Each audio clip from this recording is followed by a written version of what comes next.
at the site in question for this meeting today, and I just wanted to quickly read a letter from our attorney as it relates to this matter that was sent to Miss Terry Whitehead. I'm just going to, not read it verbatim, but just give you guys a general gist of we have attempted to communicate that we do not support any of this. Dear Terry, I'm writing regarding your June 6th application. June 6th is when Detroit Bulk Storage ultimately issued the special land use permit application, which we did not sign. And attached the special land use zoning application that you forwarded to Todd White, portfolio manager for Riverview Trenton Railroad, in your request that RTRR sign a property owner affidavit for Detroit Bulk Storage. I represent RTR in this matter. Again, this is our attorney.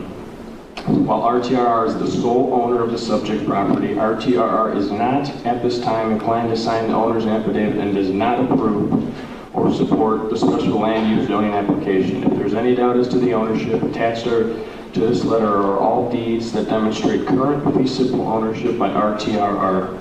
It is our understanding that Detroit Bulk Storage of materials on RTRR's site is pursuant to a lease with Norfolk Southern Railroad Company. Norfolk Southern is RTRR's tenant, thus making you a subtenant. RTRR has diligently attempted to engage Norfolk Southern to discuss the storage of material on RTRR's property and has posed several questions regarding Detroit Bulk's operation. And to date, there has been no response from Norfolk Southern, and RTRR remains in the dark about many of the details surrounding the current operation there and what effect those operations may have on RTRR's property. As such, RTR cannot consent to any application for special land use or otherwise offer any approval for Detroit Bulk's operation at the property until RTR has had the opportunity to discuss the lease with Norfolk Southern. That's pretty much it. I mean, there's a lot more to it. Are you submitting a copy for our files? I'll discuss that with our attorney, but I don't see a problem with it. Okay, thank you. Yep, thank you. Karen Slaughter-Dupury. Good afternoon, Karen Slaughter-Dupury. I'm representing the Detroit Riverfront Conservancy. I wanted to make sure that it's on record that our president and CEO, Faye Alexander Nelson, wants to make sure that this body knows that the Detroit Riverfront Conservancy supports the community's efforts to remove the coke piles from the riverfront. This operation totally undermines the work that the Conservancy has been doing for the last 10 years. Our work is diligent in trying to provide public access, improve healthy living, and encourage economic investment. Our vision is for 5.5 miles, not 3.5 on the east, but 5.5 miles on the riverfront. And that would mean beautifully landscaped, publicly accessible, and this is going from West Grand Boulevard to East Grand Boulevard. This operation is in direct conflict with that progress. Therefore, we stand with the community, and we want the removal of this operation from the riverfront. We ask this body to oppose and deny any application in front of you. Thank you. I can also say that I've been on the river. A couple Sundays ago, I was on the river and observed the dust blowing off the piles into the river itself. Talk about opacity, and you couldn't actually see through the thickness of the dust. But it was also landing on the river and making its way across the river into Canada. All of these types of things are problematic in and of themselves. It's sort of a unique situation. We're here talking about a facility. Well, what will be the potential conditions placed on a special use permit? Well, in fact, they've been operating and storing this material without a permit, so we can actually talk about impacts that are happening right now, today. And I don't want to lose that point. I mean, oftentimes when we have these types of meetings, we're discussing future uses, we're discussing a facility yet to be built, and what those impacts may be. Here we already know. It's already impacting people. It's blowing out of the neighborhood. People are having to clean their homes regularly to deal with the dust. There's parks nearby where children are playing that are being impacted by the fugitive dust blowing off the pile. Regardless of what happens with this site, hearing the testimony today from the company, it's in contradiction to what has been said in the media. In the media, they said they're going to stop taking in any shipments and they're planning on not storing material anymore in the city. I think the Free Press article a few days ago That was a quote from, I think, Mr. Sharon. So down here today, they're saying that they would like to continue to store petroleum coke within the city. I would encourage this body to look at the best practices, some of which you've noted today from states like Texas or perhaps also California, like the Port of Long Beach. They've required petroleum coke to be stored in enclosed buildings. That you have a stormwater plan in place before you actually put the material there. Because I would note, and again, we haven't discussed this yet today, but what happened to that water, to that runoff from last November up until March or April this year? I mean, the answer is that it was running directly into the Detroit River, or it was running into the storm drains, which was going to have to be processed by the wastewater treatment plant. So, again, these types of things need to be dealt with before this type of facility is allowed to start use. And unfortunately, in this case, they put the petcoke piles there without a permit, and we've already seen the impacts in the community. Thank you.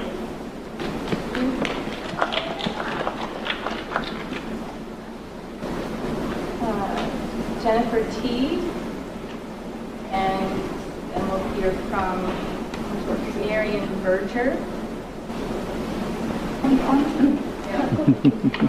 Hello, my name is Rashida Taleem. I'm the state representative for District 6, which includes Detroit, River Rouge, so that is my district, and I will be looking at that facility as well, and the E-Course. I'm here because I was one of those reps that got a call from actually my Canadian neighbors. Some of the Windsor called me and said, do you know what that big black pile is? At that time it was about 15 feet tall, or 15 feet, or about 15 feet tall. I mean, I'm not a specialist, and that's why I called Jeff and MDEQ to go out there, but what I started realizing is, as time went on, that there wasn't any permits. I contacted various people. Nobody knew what the piles were. They kind of just appeared. And so then I found out it was, they illegally dumped. And I know a lot of people don't like using that terminology, but it's true. It was illegally dumped at our Detroit riverbanks, literally hovering over our river, our beautiful international waterways.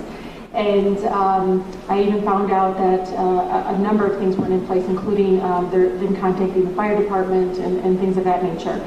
I know it's not tires or it's not couches, but it is illegal dumping. And I've been urging the mayor of the city of Detroit in a very respectful way of trying to either gate it up or chain it up and immediately stop them from dumping there. It is so important that you know that when the piles were even 50 feet high, and right now I don't think they look 20 feet high, I don't have a measuring tape, but my office is around the corner from my service center where we get hundreds and hundreds of people coming in weekly for city services issues, anti-poverty programs that we run out of my office. And you can see the piles, because Green Dot is right there, and you come out and get in your car, you can see the piles just flying everywhere. And photos don't lie, and that's what's been really wonderful about this process is I never in the 5 years have ever been contacted, but really for my residents in the Riverfront Towers, those beautiful condos, never. For the first time, they were emailing me pictures from afar and saying, what is that black stuff flying everywhere?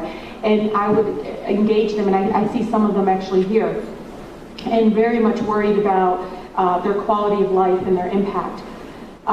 Because it's so high, you should know, what I heard from even Michigan Department of Environmental Quality when I talked to them, they call it, the misting or the covering. They can't even reach the top, it's so high.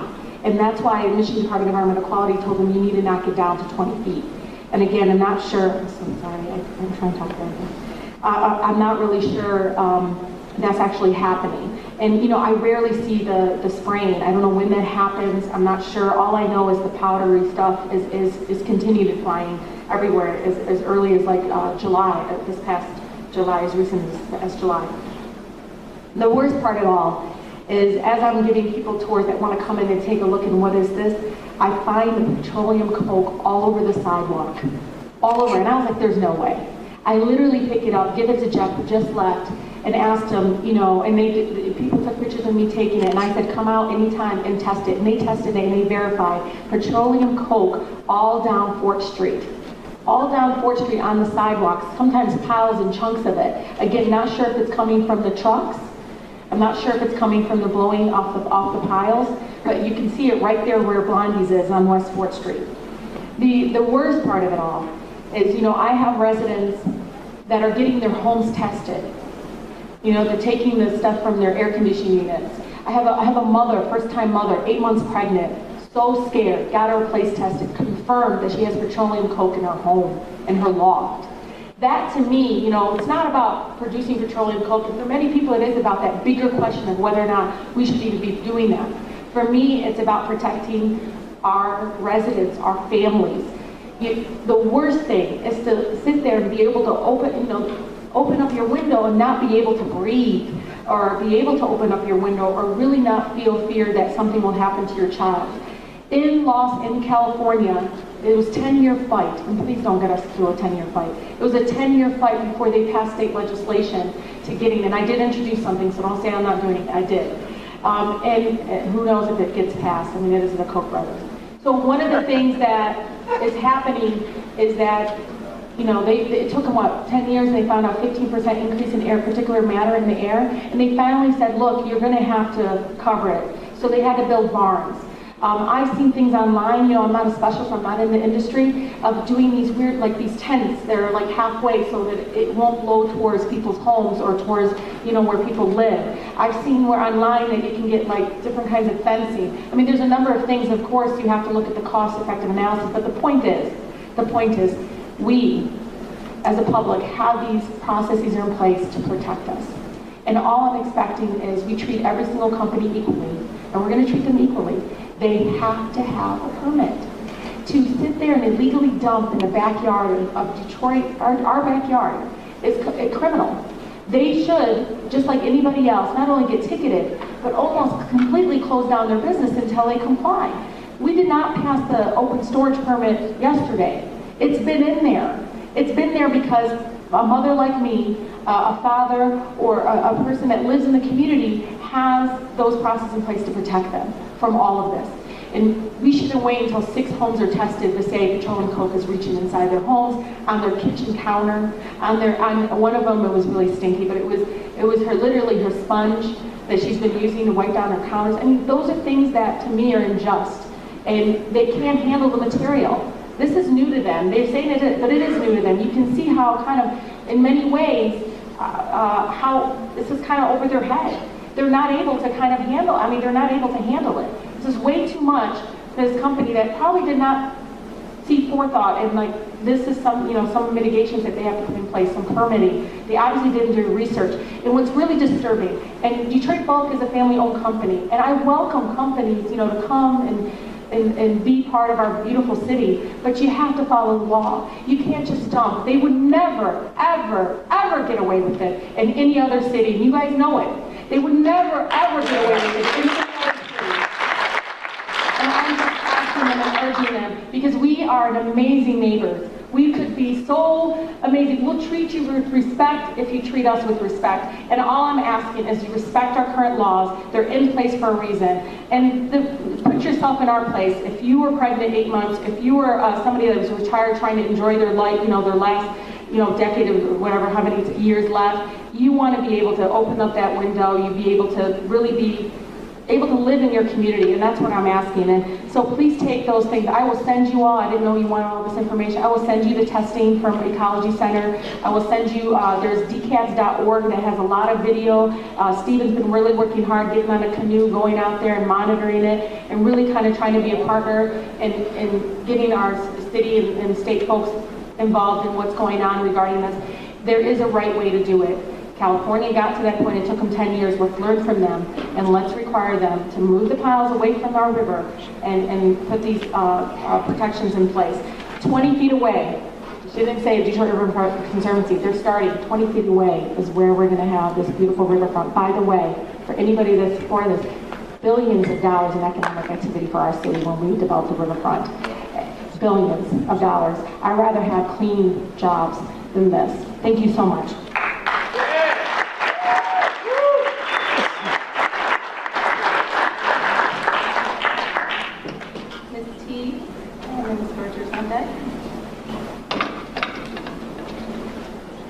Good afternoon. My name is Jennifer Teed, and I'm a lifelong Detroiter. I apologize, I have been a little noisy, especially at the beginning in the front. It's a very emotional issue for me. I've lived here my whole life. I teach elementary school. I went to school in Southwest Detroit at Holy Redeemer and at Western. My mom taught at Holy Redeemer for 17 years. It's very emotional.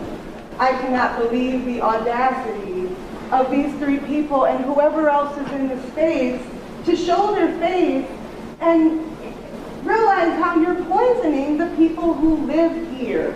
You're poisoning yourselves. Steve, can you direct your comments to us, please? Thank you. The water, it's obvious, it's going into the water, into our Great Lakes, one of the richest places of water in the world right now. It's obvious it's going into our air. If you have time, I have a 2-minute video that was shot from Windsor about 4 days ago, and it will show you this thick black cloud in the air. Yes, it's affecting us directly in Southwest Detroit. It's affecting us as Detroiters, but it's affecting the whole world and the whole earth.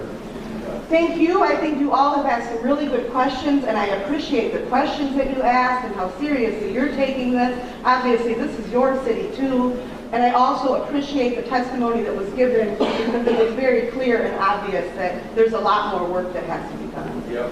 Thank you.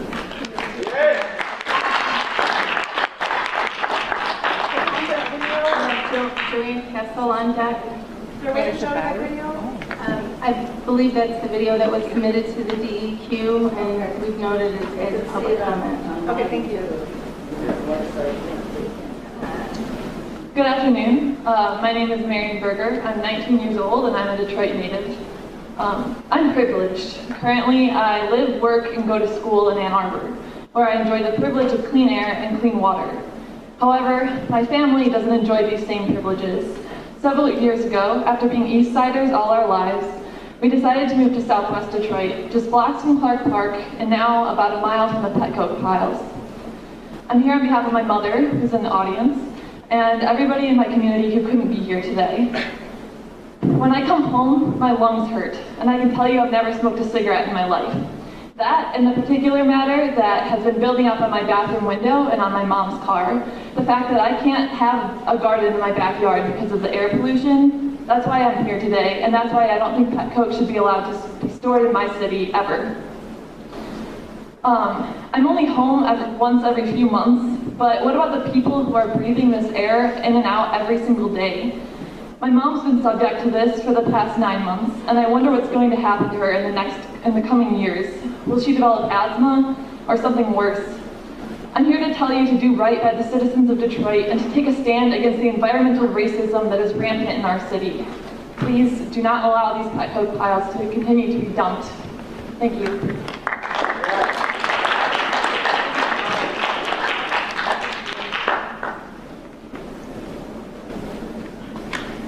Good afternoon. I have a little voice problem. Take your time. My name is Joanne Kessel. I'm a resident of the area. I live about a half mile from the pile in the Riverfront Towers. I have a clear view of the operation, and with my binoculars I can watch the dust rise as the trucks come in for they're big double dump trucks, and as they pour the coke, there is visible emissions as they load the ship. They load with these big tractor things with a scoop on the front, and as they turn the scoops over, it goes in the air. What I really want to mention to you, which relates to some things with Bill raised today about weather events. I live on the 22nd floor, and I can see visually what happens when the wind hits these piles.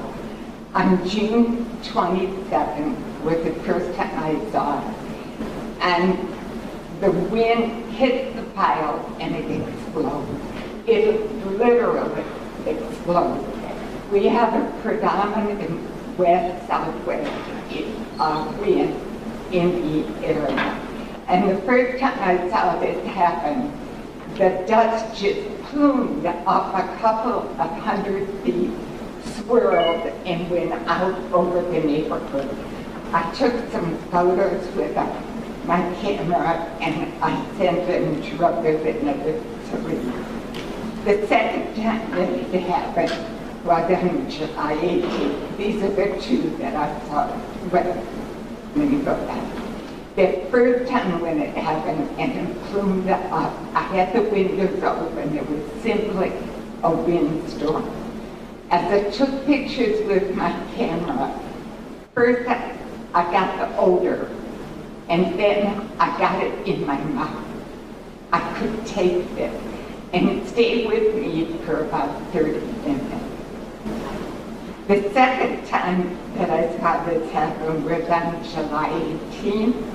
It was a rainstorm this time, and as the wind hit and the pile exploded, it started pouring rain. And as the rain came down, the dust was contained, and it was blown totally out over the river. Because the rain was so heavy, I couldn't get photos, but that totally went in the river. So fences and tarps, I just don't think are going to be enough. This is haphazard. The other thing is that watching as we speak, they are constructing a fishing pier for the Riverfront Conservancy, which will be a matter of feet, where people will be fishing and playing from the pile of the boat. So thank you very much. I just want to confirm this is not dustless, and we are all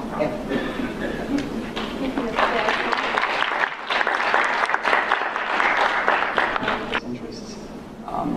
Again, my name is Jared Schloff. I live in Southwest Detroit.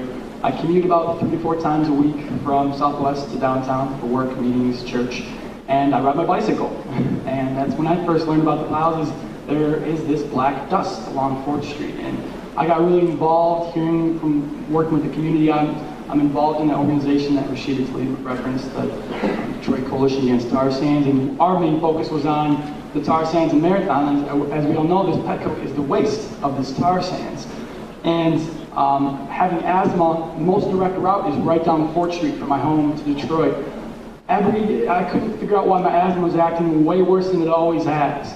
Every time I biked on that route, I would feel my lungs just burning. And I have to take a different route now. I can't go down 4th Street because of sometimes they'll clean it up, but other times, like I said, there's black dust that you know where it comes from.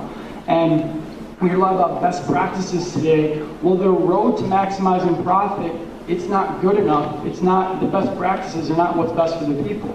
It's resulting in not only the devastation of our communities, land, air, access to water, but this is coming from right where they refine this stuff in the Marathon community. They also have piles there. And I know this body is making a recommendation, and it's only related to the Rosa Parks, but I also would call for the folks at DEQ to continue working on our behalf and looking at how this is impacting all these communities that these corporations treat as sacrifice zones, where their bottom line is all that is important. They're not putting the people's health first, what's happening to them.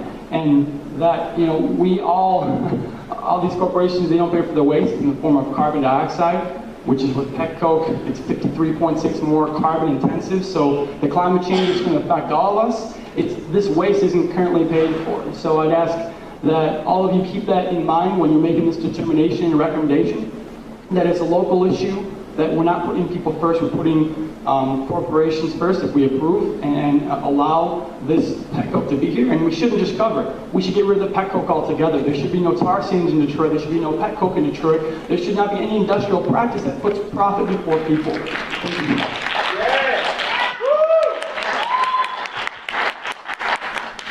Good afternoon. My name is Michael Colder. I've been in Southwest Detroit since 1973, and I would urge you all to not give this company a permit to do any more of the storage in Southwest Detroit. This land, we've been talking in the neighborhood about the Nature Conservancy and extending the river walk down to the Ambassador Bridge, or down to the Riverfront Park, which is at the foot of the West Grand Boulevard. And I think I think in the long run, the next 20, 30, 40 years, the decision you make now is going to affect the lives of people for that long a time. And I urge you not to grant this permit. Thank you, Mr. Fuller.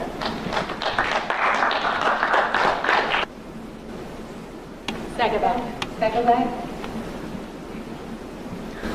Hello, my name is Jake McGraw, and I am a recent move to the Southwest Detroit neighborhood. I live on West Grand, right by Porter. And this morning I actually biked down Port Street to come here. And I can assure you all the petcoke is still all over the sidewalk. One thing that you talked about in determining whether or not we should grant this permit is on the economic and social viability of these communities. As someone who recently moved there, I must say that I have the privilege to choose where I live, for one, and I have serious concerns about the environmental qualities of that neighborhood. I love the community that I'm in right now. I love the people there, and I love the vibrancy of the city. But as I'm thinking about raising children and raising a family, I will reconsider those choices based on whether or not I have to live next to a pile of toxic waste that has been illegally dumped and allowed to be dumped there by a city that has done nothing to stop that.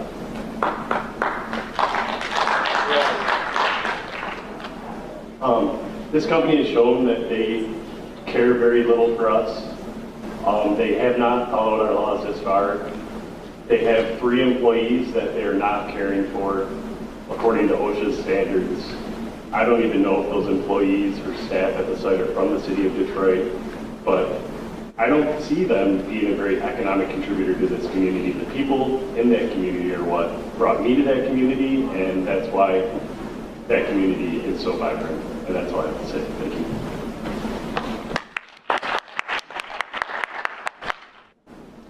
Hi, my name is Simone Sagovac. I'm about a 22-year resident of Southwest Detroit. I live about half a mile, I would say, from the petcoke piles and about a few blocks from the Ambassador Bridge. And as a Southwest Detroit resident also, it's painful to hear my fellow neighbors talk about the situation that we deal with dust every day. I'm somebody who likes to keep my windows open despite the dust, but every time you sit down at the kitchen table, you have to sponge off the entire table. You can't cook on any of the surfaces in your kitchen because the dust is so prevalent. And dust is not dust. It's not all the same. Petcoke dust is different. It's more toxic. And we have a whole cocktail of dust in Southwest Detroit as well as other chemicals in the air. So we have a lot to fear for. We never know when we're going to get asthma. My dad was living with me. I sent him away to go stay with my mom because I was worried because he started to develop lung issues. And it happens pretty quickly. This is over a matter of just a few months. So my 2 main other points are that Detroit really should be seeking maximum best practice standards for hazardous petcoke for containment throughout its chain of custody. We do not know the many potential combinations of handlers and stores of this product and the multiple contracts that will be entered into in the future, since this new tar sands byproduct will be generated continuously now by Marathon Petroleum in Southwest Detroit. The city must set best practice controls that will be precedents for most protective for public health. And just listening to the chain of tenancy and ownership and handling of this one contract is an example of the multiple site-by-site issues that we can expect. As a Southwest Detroit resident, I would not suggest that this can be resolved by pointing to another site, another location, that we have to first set the protective standards for all Detroit and surrounding residents and our environment. And the best practices would be for full containment throughout the chain of custody, such as contained rail shipping direct from Marathon and storage in a contained facility. And other states require 24-hour personal presence on site. And the second point is that connection to our riverfront is really important. In Southwest Detroit, we have so many negatives. We are looking for this positive to come our way. We're so glad to hear Detroit Riverfront Conservancy talk about the investment and the transition of our riverfront, like other residents in Detroit have access to. And I can't echo, how important that is, that we should benefit in the same way from this beautiful resource. And we heard earlier that the current master plan is for recreational use at this site, and we wholeheartedly support this and should not be moving backward. Thank you.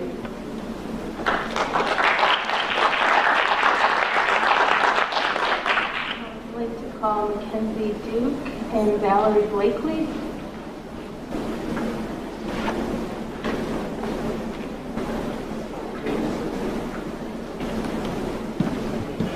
My name is Mackenzie Duke. I live at 1915 West 4th Street, which is at the corner of 4th Street and Rosa Parks.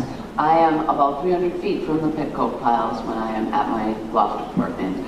I've spoken to some of this group previously, but I cannot reiterate too many times how shocked I was to find out that this was happening so close to where I open my windows and walk my dog. I mean, I feel like saying, how dare you do this, knowing that this building was there. I mean, it's very obvious that people live there, but you cannot see from the street level. There are trees and stuff. I couldn't tell even from the third floor where I live. When people told me, I said, I haven't been able to see anything like that. So I had to go up to the higher floors, fourth and fifth floors of the roof, so I could actually see what was going on. I didn't know what was there until probably sometime in April. I kept seeing people, I'm having problems breathing. There's this black dust all over my loft. Would you know anything that's going on down here? And then finally they said, oh, there's petcoke stuff, and they told me locations. I said, oh my God, I'm right on top of this. But I had no clue. It had been there since November. I moved in there last July from New Center. I've been in Detroit for a New Center for over 20 years. We had road dust up there. I lived close to the freeway. I lived Northwest Grand Boulevard and by the service drive for the lodge, not too far from 75. So, I was used to that. But when I opened my windows and I started to have to try to clean this stuff up, it was greasy, it was dirty, it didn't clean up easily, it stuck to things, and it took a long time to remove. It's been on our streets. I have photos that I took in our garage where the dust was this thick. We have a parking garage on the first floor of our building. It was so thick, people are walking through it, their footprints are taking it up to the loft. It's the same building where the pregnant woman lives who's concerned about lead. I've had my loft tested. I was probably the first person that Jeff Korniski tested from DEQ. And the signature for petcoke was definitely there. Lead, benzene, cadmium, vanadium. So, that was early on, and now they've been able to find that again in other people's places. I don't believe people when they're telling us this isn't toxic. These are chemicals that even limited exposure can be very bad for you physically. It is considered by OSHA to be a hazardous chemical. I have personal experience of horrible coughing fits, and I've talked to other people in our building. There are two young ladies who sweep our floors and mop regularly now, and we've had our stairs power washed because of all the junk that's been coming into our building. They also sweep out the garage. They have been talking to me about these horrible coughing fits that I had as well. I've had them 2 different times for like 4 weeks at a time, where you're coughing so hard that if you have anything in your stomach, it comes right out. I mean, you cannot breathe. You are coughing so hard. So I have allergies. A little closer to the microphone. Right. I do have allergies, but I feel that this is much more of an impact than a little bit of tree pollen or ragweed season that's coming up. Even I've had my allergies for over 20 years and I know how to handle them. This is something completely different. The respiratory impact really hurts your lungs. My dog is very close to the ground. I don't even walk him around there anymore. I take him up to by Wayne State, where my daughter's apartment is, because I know that there may be some particulates, but we do have a certain amount of particulates in Southeast Michigan. If you're telling me that, well, you moved downtown, there's all this stuff already. No, this is much more substantial. I take my dog out of there to walk him because he's wheezing as well. So I can imagine that. There's other people talking in Southwest Detroit. We have 5 other loft buildings right around the 4th Street area, and we can't have our windows closed all the time. Some stuff is coming in, even with me only having air conditioning running. So I would say that they have not been good corporate citizens. They are not telling the truth about a lot of these things, and they need to go. Thank you. Thank you. Ms. Blakely and Mark Tucker is next. Hello, my name is Valerie Blakely. I have 5 children and a grandson. I see the petroleum coke, the Marathon refinery, and the tar sands being refined in Southwest Detroit as a direct impact on my children and family's future. Clean air and water is imperative to their health and their future. Nickel, lead, chromium, and sulfur. At the beginning, that's the compound. That's what's in the petroleum coke.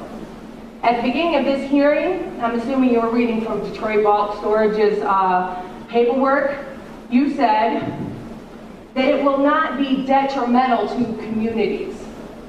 I'm asking you how a compound with nickel, lead, chromium, and sulfur cannot be detrimental to communities. I'm asking you how that's possible. Excuse me, we were reading from the findings that we have to make. That was the zoning ordinance that we were reading from, just to clarify. Thank you. I hear you. Thank you. There just isn't any, thank you for that clarification. There just isn't any way possible that lead is not affecting the communities, that chromium is not affecting the water. There is no question to me, as the photos are coming out of the community, the people taking pictures, that there is fugitive dust that is affecting our water, our air, and every single thing that we do. I would like to know the accumulative damage of refining tar sands in southwest Detroit, piling the petroleum coke along the Detroit River, and then shipping it to the DTE Monroe Power Plant to have it burned. These are things that are not being taken into consideration. That's an environmental nightmare for Detroit and Windsor. These are international waterways. 20% of the entire Earth's fresh water right here in our front yard. That is precious to the entire world. It's certainly precious to my children's future. It's certainly precious to me that water stays protected and loved. The fact that they've been illegally dumping this petcoke or storing this petcoke is criminal. You need to be going to jail. You have affected people's life.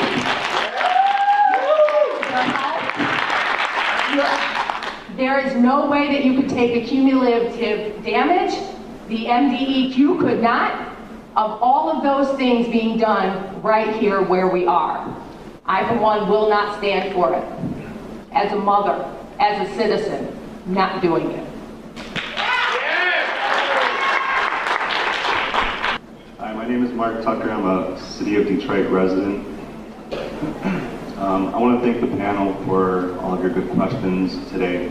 I want to thank the media for coming out today. This is a very important issue. And obviously there's a lot of interest in the room. We've got about 70 people in attendance. And there are many people here today representing those that can't be here today, people that are at work and other residents with other obligations. So when you look at these people, just remember there are hundreds and thousands with the same concerns behind them. As a resident of the city, I'm already disappointed that I have to deal with the incinerator. And now we have the prospect of dirty petcoke piles. I enjoy the Riverwalk, as do many other people. It's a crown jewel in Detroit's crown.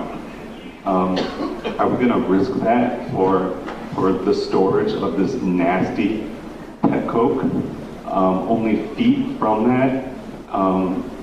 And are we going to risk the current and future tourism that brings to the city? And there are so many issues that have come out about from today's discussions, like all the false reassurances of epoxy on these piles. It's been demonstrated that clearly they don't care about the community. This is clearly a false reassurance. If you have equipment that can even reach the top of the piles, and then I'm concerned about the countries that buy this cheap fuel and the total disregard for their safety. Is that epoxy even safe to burn and inhale? I mean, there are just so many concerns.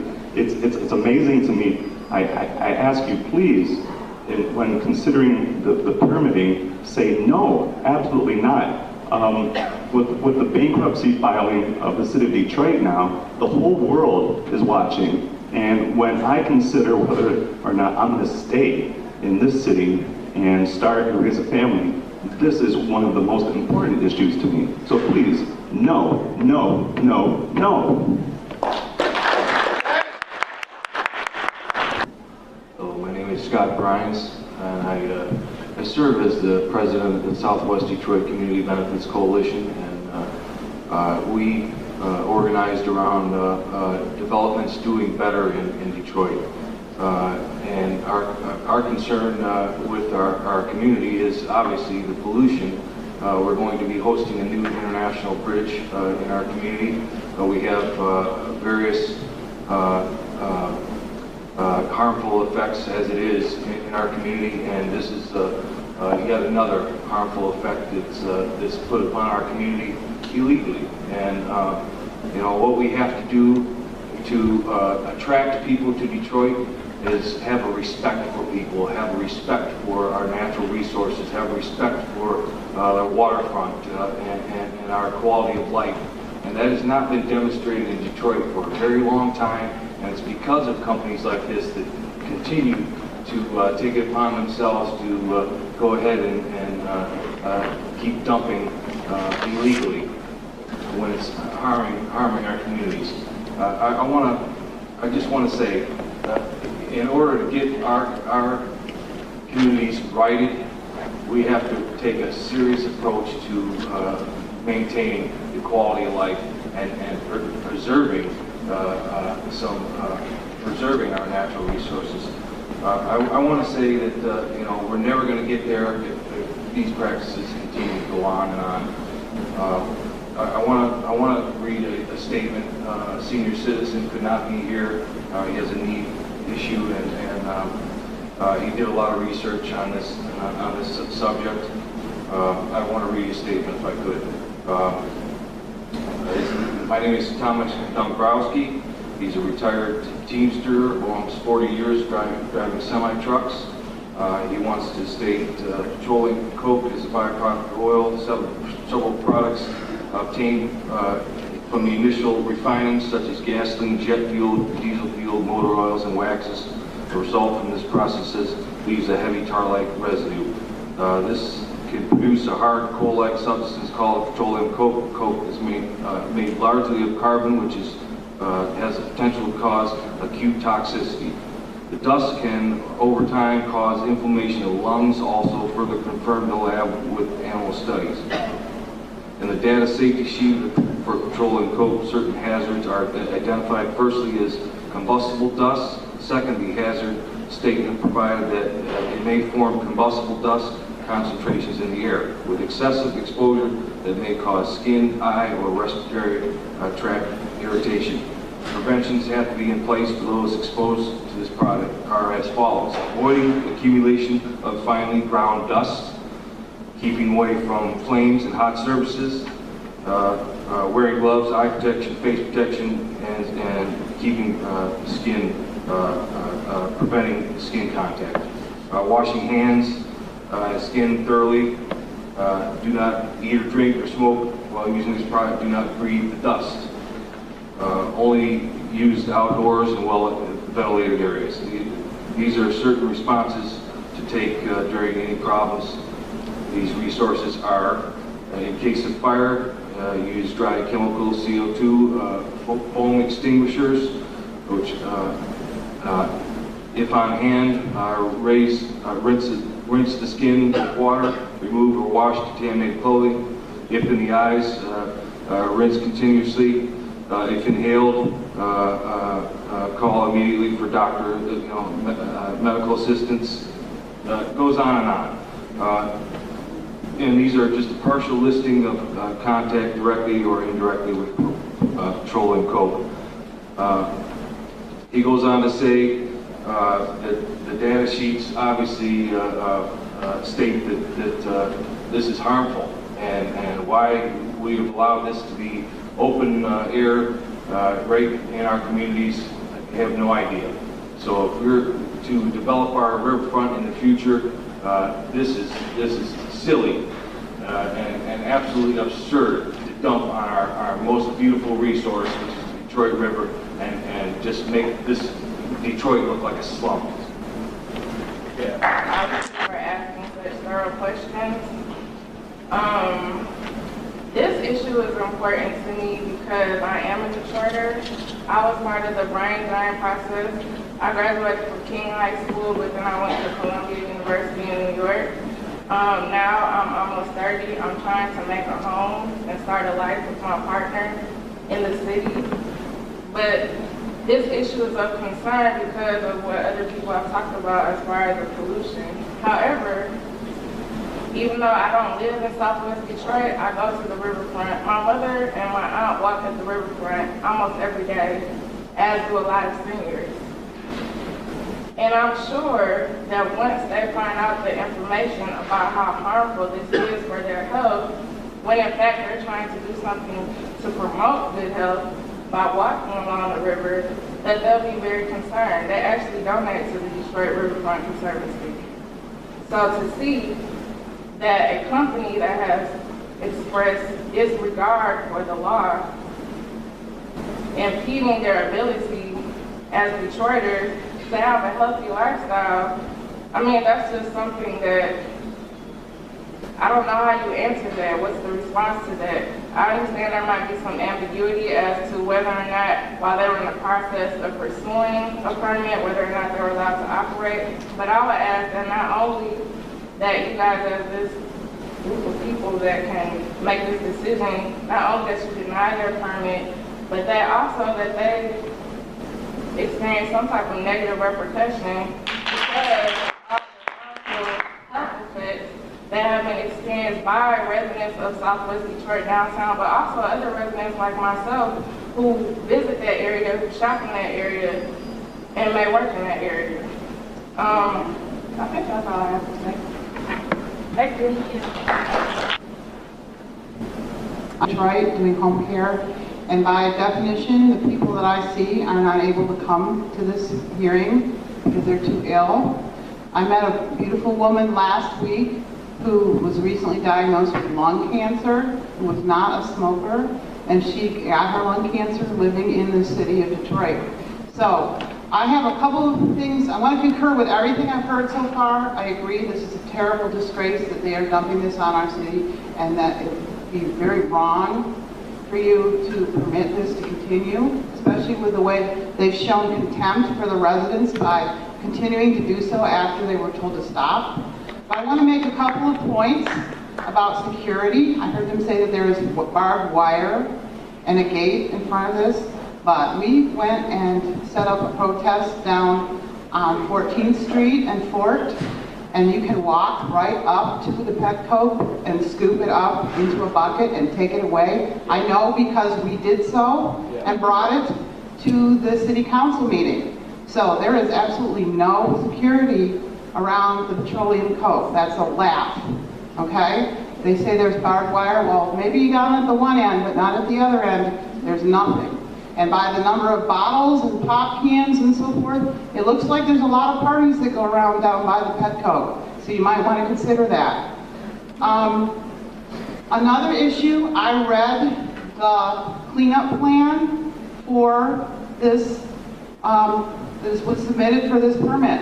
And it states that they will have, for spills, they will have absorbent material and absorbent pads.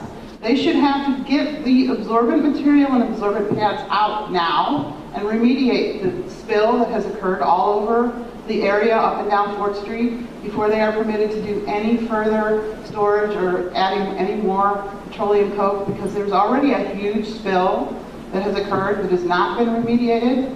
And they're talking about how bad it would be for them to have to pay for a cart to go over the top of the pile. But I'm telling you right now, the absorbent pads that they would need to pick that up is going to be way huger than any kind of tarp. Yeah. So that's absolutely ludicrous to say that they have a cleanup plan when they've had a spill going on since November of 2012 that they haven't cleaned up yet. Okay. The other thing I wanted to say is that this is a part of the huger thing. I had a person in the emergency financial manager protest group ask, why are we worried about this when they've stolen our right to vote? But it's two sides of the same coin. The people who are stolen the right to vote, that have disenfranchised 50% of the African Americans in this state of Michigan from being able to vote because they don't have direct representation, are the same people that are stealing the profits and not paying taxes for the land that they have here, are now dumping toxic waste on the citizens of the city, and by the flowing downriver to the water, the rest of the state, and by that turned around now through the rest of the United States and the rest of the world by this petroleum coke being dumped. They're dumping it on the world, and they're just thumbing their nose at us, making us a sacrifice zone for their profits, and that is wrong. That is definitely wrong. If you approve that, you're colluding with their 1% destroying the planet for the rest of us. There is no planet 2.0. This is it. This is all we got. Thank you.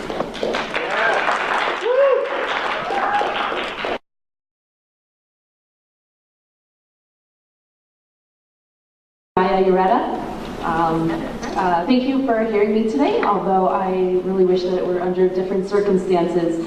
Again, my name is Mariah. I am a student at Central Michigan University, and like Marian, I'm also privileged and do not live here in Detroit, but I have been interning this summer, and quite frankly, I've been working a lot just with my own free and personal time with community engagement around issues of the petcoke piles and tar sands, and I'm quite frankly appalled, that this is even being considered within this city. The placement of these petcoke piles have been unfairly displaced to these targeted and marginalized communities, and as stated previously, is an example of environmental racism. The petcoke storage and tar sands production has enabled business as usual to continue, which is the allowing of corporations to profit at the expense of our community's health as well as their livelihoods, as we've heard from previous stories.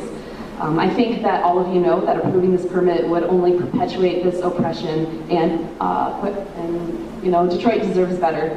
I highly recommend that this committee rejects this permit and does what's best for all life in Detroit. Thank you. Although I don't live in Detroit, I live one step over the line on 8 Mile in Oak Park, I am not necessarily privileged. And, air has no boundaries, so it blows where it may. We may be a little bit further away. But one of the reasons I'm not so privileged is because I have environmental illness or multiple chemical sensitivities. I'm the second person in the country to get SSI because I was able to prove in the early 90s that I do have environmental illness. I did go down, I call it the war zone, a few times to see how I could help as far as communicating, because no one person should be living in that zip code. That zip code 48217 is the third most toxic zip code in the United States. I don't know if that includes Hawaii and Alaska, it doesn't matter. But it is the third most toxic. So to be down there and not even to know how to dress, or even if you're cleaning off your porch, I'm sure some people might not be all covered when they're doing it, so they're even putting it more on themselves because the skin is the largest organ of the body. So people that live down there, I went down there for a couple hours, I was dressed up pretty much, but I know I still got a little sick, because I can tell because I'm legally sick from that. So, and so are a lot of other people that live there, just not legally. It is totally a sin to have people live there, but the government did not at least, I think I heard they might have offered somebody something. I'm not sure. I wouldn't want to leave that area, the southwest Detroit, the Mexican town, all that, Cesar Chavez, whatever. I know I'm carrying on a little bit, but it is, I'm a mother, I'm an activist, I'm a poet. We can't live like this. I have a hard time breathing and I live out of that. So it's not about me, I. It's about all of you and everybody on this planet. And we cannot keep poisoning ourselves like this. You're not gonna, anyone that's gonna have children, we're not gonna have the quality of life that you have. Your grandchildren, you yourselves, the seniors, you should be able to go out and like do a little jig and not have to sit down and go, oh my God, I can't breathe now, but I'm still better than Joe and Susie because they're already in a wheelchair. And their mom and daddy died way too early. Mine lived until their 90s. And they're both big activists. They're rolling around in the grave for what's going on around here now. So please, please do whatever you can, and with that, whatever else is going on in Detroit. Doesn't matter that I live in Oak Park. Doesn't matter that I'm white. Doesn't matter that I'm single, I'm a senior or a hippie or whatever the heck I am. I'm a human being, and all of you are too. So let's do the right thing and start changing that zip code. now it might even be the second worst because we have the petcoke. It was the third worst even before the petcokes. What kind of competition are we on? Death and a Holocaust? Don't want to live like that. Yeah, it's of Royal Oak. Many times, myself, along with others in Royal Oak, have contemplated moving down to Detroit, Southwest particularly, because of the great culture down there. But as I have asthma, as well as a lowered immune system, this petcoke, these piles are preventing me from doing so. There is no way that I could move down here. I would love to. In addition, I showed up for one of the rallies earlier this month, toward the beginning of June, or July, I'm sorry. One of the rallies down at petcoke piles. At that rally, I had observed that trucks had left a lot of residue all over the streets. It was basically like a street coming out of the area where the piles were. Also, that they weren't locked up or anything like that.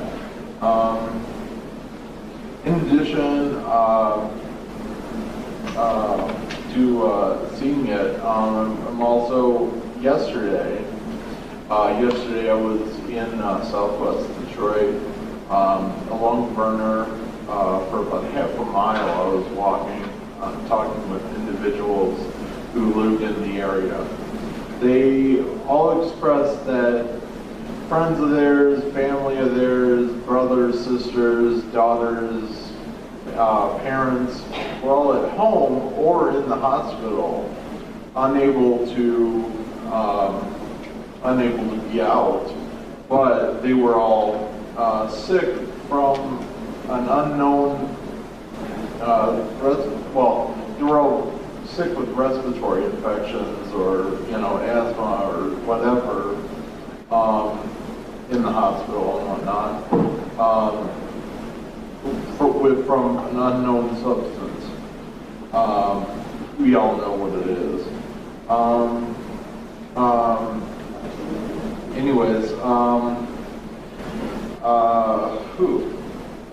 Would also say that I saw that video yesterday, and Windsor should be pissed off.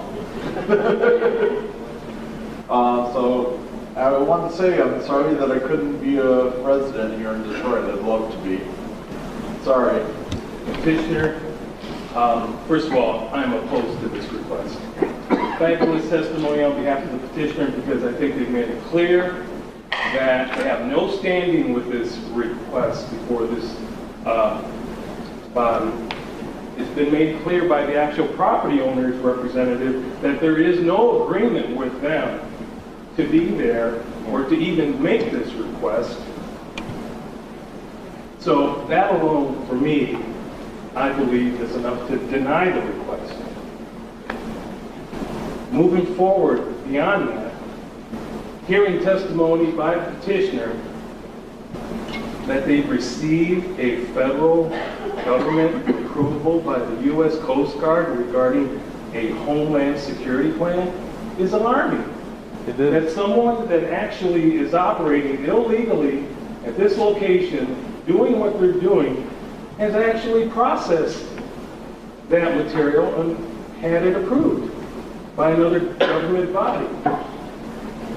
If we take a look at the request that's before this group here, the land use request, which is illegal, it does not meet the ordinance standards. Number one, the illegal use harms the health, safety, and welfare of the residents.